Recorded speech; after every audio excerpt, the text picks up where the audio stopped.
What's going on, gang? So today we're back in for another one. Gonna be showing y'all how to apply this Trackhawk sticker here.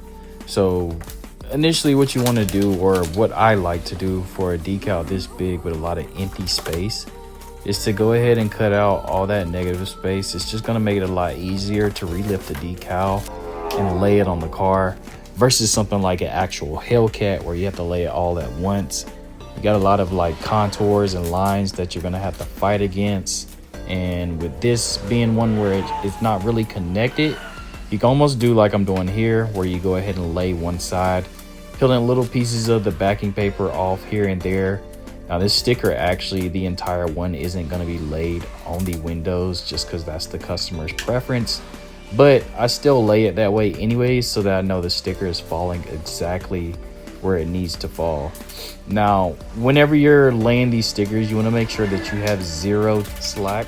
So as I just did there, when the film started to bunch up a little bit, I repositioned the magnet, pulled tension pretty tight, and this is just going to make it so that you're able to lay the entire sticker without having to keep on repositioning and everything. Just continue to use that technique throughout the whole install. If you need to relift the sticker at any point, then don't be afraid to go ahead and relift it and lay it back down. You still got your reference points. Once you actually lay it on the car with the magnet, you could put some pieces of tape just to make sure you're laying everything exactly how you had it on the car before. But other than that, I like to kind of lift the decal off the car and feed it into any recess spots, because when you do have this transfer paper on top of the actual decal, it doesn't really flex or anything like that like you would expect it to. So just got to make sure that wherever you're installing is pretty much a flat area.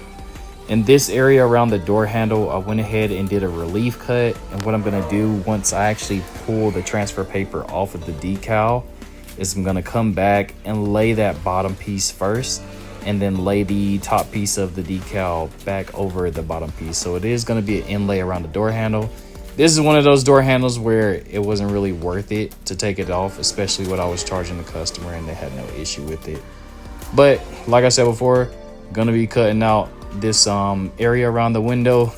Customer's always right, no matter how it might look. I think it still looks good in the end. And stick around to see that reveal at the end. Thank y'all for tapping in.